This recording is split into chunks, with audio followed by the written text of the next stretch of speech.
This comparative study aims to uncover the development of the Blaxploitation movement. This will be done through comparison of Gordon Parks' Shaft in 1971 and Ryan Coogler's 2018 Black Panther, and will discuss how the controversial conventions of Blaxploitation are portrayed in each film, and how this has changed between the cultural landscape of the 70s to a modern-day interpretation. Blaxploitation was a film movement that interested me, as it plays a large role in the development of representation in the industry, something that I firmly believe needs to be constantly challenged. I chose Shaft, as this criminal action film was a staple of the original Blaxploitation movement, having several modern adaptations indicating its cultural impact. Black Panther was equally as influential as the first mainstream superhero film with black leads. As the highest-grossing film of the year, many spoke about its cultural significance as it finally portrayed a black cast in what had previously been a purely white-dominated franchise. Though both US films, there is a near 50-year gap between them. In this time, the cultural, political, and social context transformed. From the improvements in civil rights, anti-discrimination legislation, films produced with black leads outside of the blaxploitation genre, and the first black president, the country has progressed greatly. A background on blaxploitation.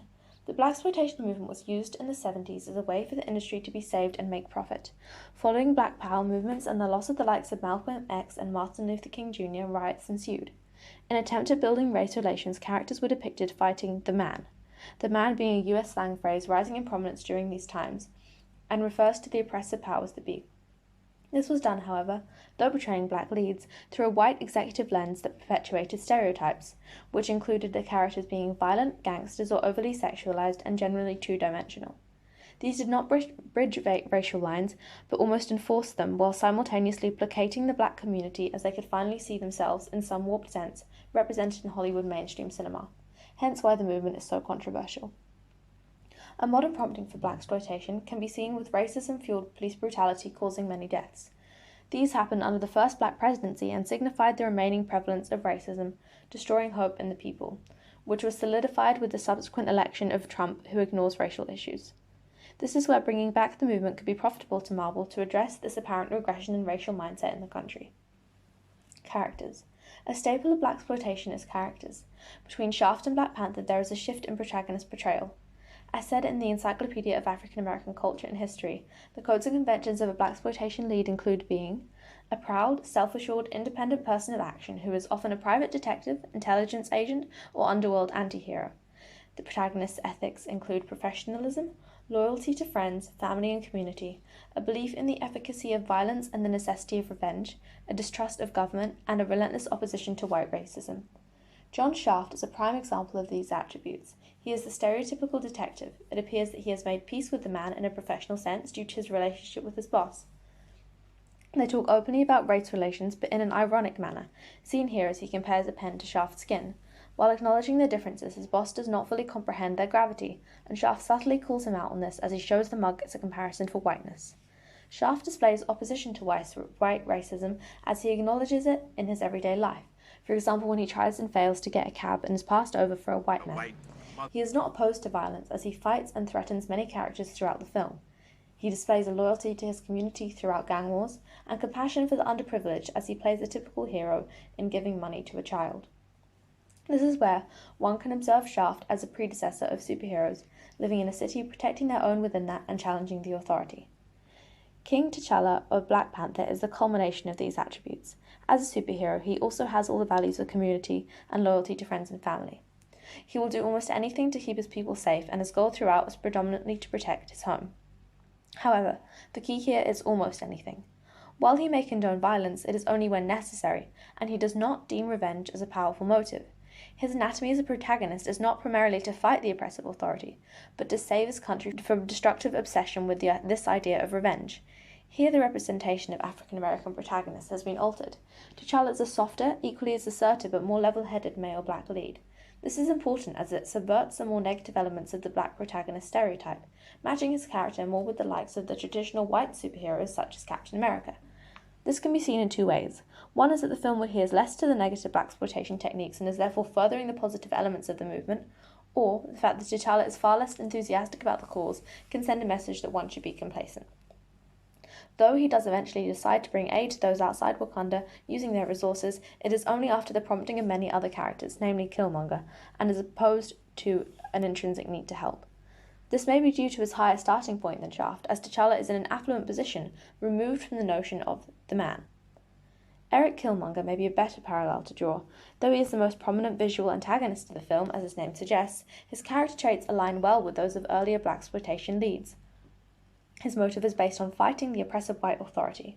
Coming from outside the Afrofuturistic Wakanda, Eric is in a different, disadvantaged position, much like the 70s leads living in places where they are discriminated against because of their race. This, and the fact that his father was killed, gives his character motive for revenge, not only on T'Challa but on the white oppressors around the world. His goal of liberation through violence is like those in early blaxploitation films. The difference is that he, the villain, and his actions against the man are stopped by the hero. This indicates a growth in the representation, portraying the issue of race as more nuanced.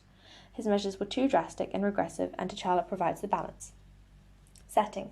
A typical setting of blaxploitation is shown in Shaft's iconic cityscape. By contrast, Black Panther was set in the fictional country of Wakanda. With its advanced technology, the city is opposite of the grime and dark underbelly of the streets. This distinction, again, displays a progression over time within this representation. The African people of Wakanda are not oppressed, but the cities outside are, such as the one that Shaft resides in. Wakanda is the epitome of the dream. The advanced nature of the setting mixed with the natural beauty and artwork create a world for the audience to invest in rather than relating it to their own. This makes it less grounded and its portrayal of black characters less simply as a mechanism to represent the underprivileged or keep the peace. This is a fictional world where they can thrive. To uncover the blaxploitation elements of Black Panther setting, one observes murals and set. These are clear examples of Afrofuturism.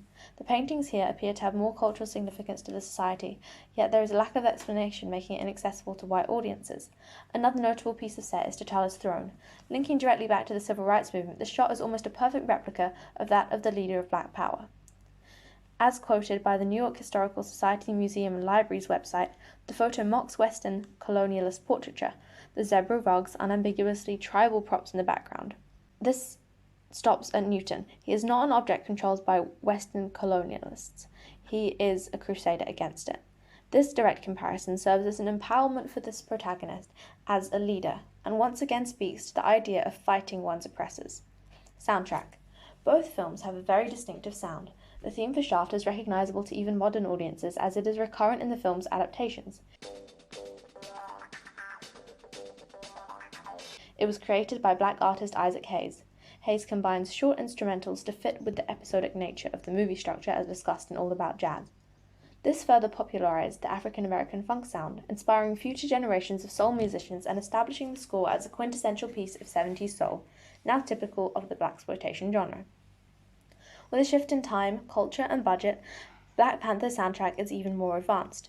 The main characters have their own theme based around their characteristics and adapted per situation. Instead of representing black culture as the funky soul music of the oppressed, Black Panther's score takes the audience back to the African roots of the culture. As discussed in analysis by Sideways, the key elements of T'Challa's theme are the talking drum, 808 beats, and royal brass.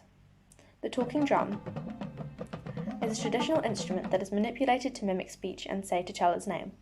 The 808 beats, typical of pop, are a modern link to the music of black expression, a scene where jazz, soul, and funk morphed into the equally as influential hip-hop. The royal brass here is representative of his status as a king, but it also serves to appeal to a trained audience. This style of soundtrack is recognizable in Western cinema and superhero films. While this places T'Challa on par with the rest of the characters in the MCU, the lack of commitment to the African origin sound speaks to the studio's lack of risk-taking in order to profit, as seen in the Avatar score. This score cannot portray a true representation of black sound, whatever that means in the cultural context, displaying that the strides taken are still never at the possible expense of appeasing a white audience. Though both films have black benefactors, Shaft's creator, score producer being black, and Black Panther's use of pop giving black artists exposure, the profit still primarily goes to the respective white-owned studio. Overall, though representation of African American characters have fallen prey to harmful stereotypes, for example in Shaft, the initial portrayal of such characters opened the doors for more black-led films, where they could be less two-dimensional. Though this development is not perfect, with the likes of Black Panther capitalizing on its representation, the fact that it exists is hugely significant. Though representation can be flawed, a lack of attempt is far more dangerous, and only through further challenging and creating can true and necessary progress be made.